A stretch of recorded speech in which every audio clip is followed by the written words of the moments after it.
So I got a lot of clarification after this Nesnaya video. I apparently was completely forgetting about the Fatui themes, which makes a lot of sense. Not that that has anything to do with this video, I just wanted to make sure that it was clear that now I understand. I was reading all those comments, and also that I scared Marco with my thumbnail game on that one. Sorry, Marco, didn't mean to.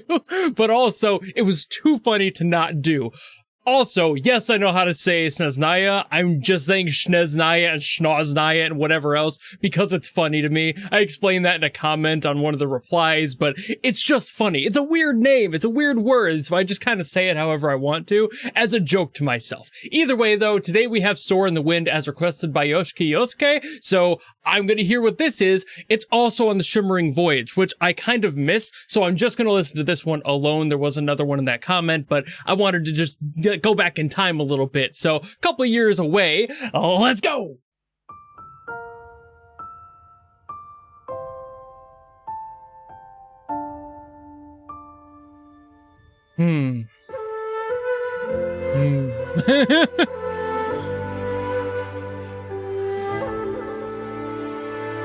It's always nice, just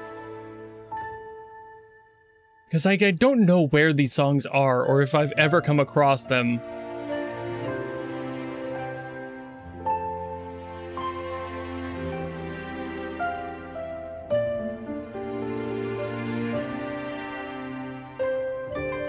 It does sound kind of familiar, but it might just be a motif I'm recognizing here. Similar to the Fatui ones, I don't always pick up on what those are.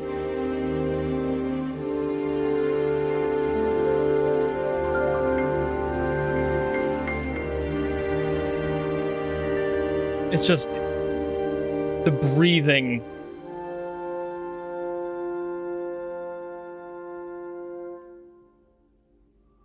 This, like, effortless feel.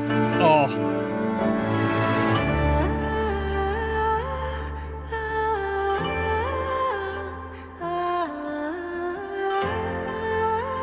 Maybe I have heard this one.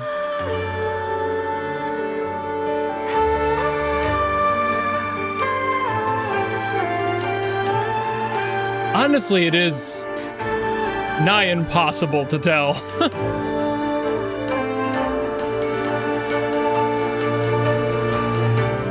While I play, I'm not usually super focused on the songs.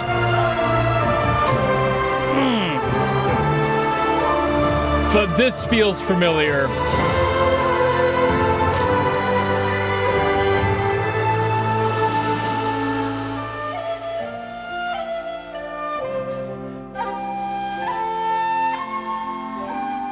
Okay, yep. I'm fairly certain I have come across at least the motif this is using.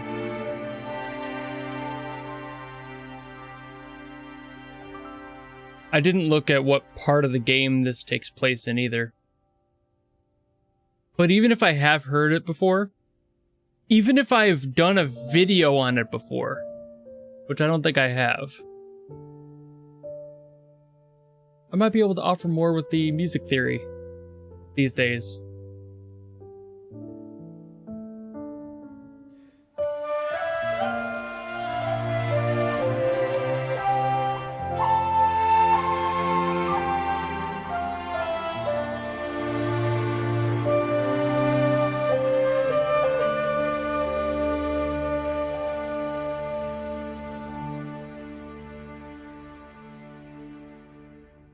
Man, I mean, I absolutely love that crescendo, that huge climactic section, and then just backing off, letting you just take a second, nothing's there for a little bit. You can still hear that fuzz of all, like, the microphone, like the hiss and everything. It's like, ooh, so there's still something coming. It's not like it went completely silent, and you're just kind of waiting for it to come back in for that last little epilogue that the song gives you. That was so cool. I'm still kind of certain that I've heard this exact song, but like I said, I don't think I've ever talked about it, but even if I have, I can offer more now. So I have heard this song, Tsubaki and the Falling Snow. I did an animation analysis on it like, 3 years ago? So now it all makes sense why I remember the song fondly and so well, is because I heard it so many times in the preparation of making that video. I always watch the animation stuff really thoroughly, even before I start yapping about it, so I can get things down. So I've heard this song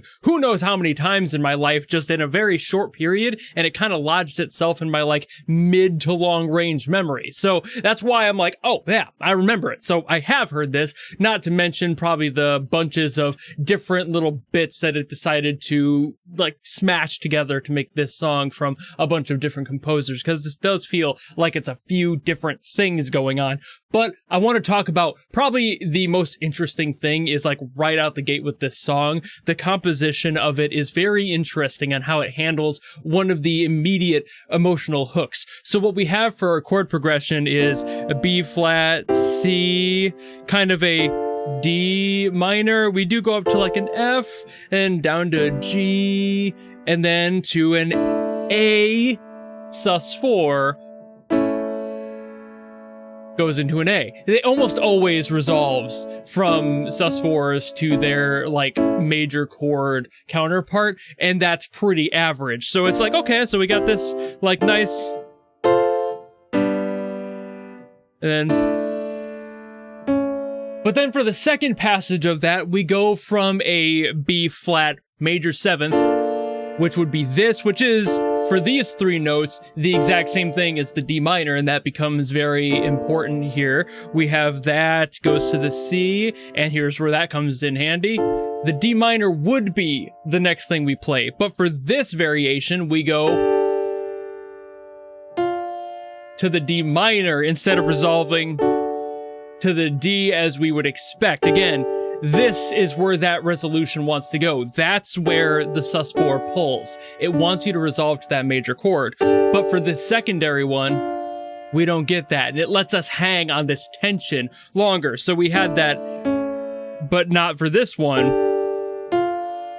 And it just adds a complete juxtaposition of the emotion of this song. Right from that alone, just right in the start of the song and right in the start of the project, you're getting this feeling of tension coming off of the heels of something that was a lot more positive and feels a little bit more strong. So that's a great way to start that animation. I love that I can finally talk about this song, actually, because I didn't really talk about it back then. I did basically only the animation side of that, and this is so beautiful. This has so many of those types of choices being done to the composition to make it happen. There's also quite a bit of this like E flat and D minor relationship, sometimes with the seventh on that as well. So we get this like nice kind of flow in here. And we also have that follow up with the F there. So it's like there's all of these moments of a chord being matched with something that harmonically kind of works against something else, but then is met by something else. So having this D minor seventh in here, matching that F after it, it's just like, ooh, you know, there's so much of that give and take in this song. And I think that is one of the best ways to compose for a project that has all of that. This turmoil of trying to live and learn and do better, and like knowing that stress of having to continue to push beyond that point. Very much an anime-esque storyline in that way, just the keep going, you'll make it, but there's also going to be a lot of that fighting within, you know? There's so much of that in this song. We have a lot of moments where that A comes back as well, and there's plenty of other little things in here, but that's like the main chord progression is this like C, D minor, F, G is always in there somewhere, and sometimes it doesn't go all the way down to the lower octave like I've been doing it. That's just for the first one, I'm pretty sure. After that, they do keep going up, but I also don't have enough notes on this keyboard to be able to go up that high. So I think just with that, you can appreciate what this song is doing for the animation that it was supposed to be supporting. It does, you know, like there are so many little like differences in each part of this song that I'm, again, pretty sure that it's not all just one composer. I never did look that up, and I probably should have, but this feels like a little bit of a different influence as the song goes on. Like every single big emotional turn in here feels like it was being told by somebody else, you know? There's a lot of that. And while this main chord progression is definitely what I focused on for this, it's not at all the whole story here. It's all within the same key. It's not like they changed it. It's just the key of D minor. Big shocker there. Lots of focus on that chord for that exact reason, and everything kind of works around it. But it's the movement, the emotional impacts of each bit feels like it was being told by a different author. So in that way, it's a different composer, in my mind, at very least. At very least, this is one of those ones with like multiple composers and they're just working together. But man, I wonder if this isn't just like a compilation of things that have been stitched together, or a collaboration is also very possible. Whatever the case may be, a beautiful song, beautiful story to tell. I kind of love, again, that I got to go back and actually experience this almost as if I've never heard it before, because it told me the exact same thing it did last time. That breathing, that feeling of constant control, but also being aware that there's always something fighting back just a little bit and being strong enough to push beyond those points. This song is so beautiful. The shakuhachi doing its job, beautiful instrument. I love the shakuhachi so much, but like that's just me fanboying about that specific instrument. This entire song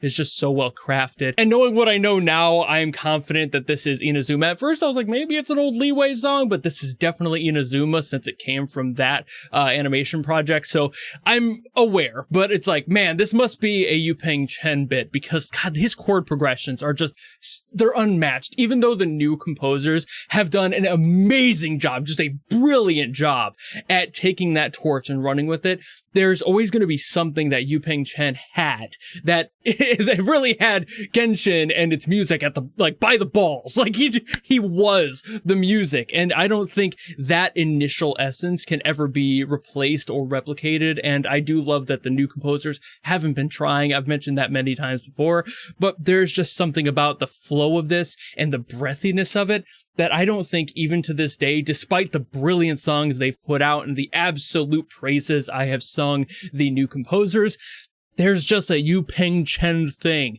There's just a little thing that he does that I don't think anyone else could hold a candle to. So I think that's about all I'm going to yap about on this one. So thank you all so very much for watching. If you enjoyed this video and you want to watch that animation analysis, by all means do so, but also heads up, it was 3 years ago. My computer was in a slight different location. I was like recording this way instead of this way. So that's weird. And also I was like using my tablet to like circle things on it. So that was a completely different format from how I do the modern animation analysis stuff, which I still haven't done in many months, and I need to get back to those. But point aside, if you want to watch that, go for it. I'll probably have it linked somewhere on this video.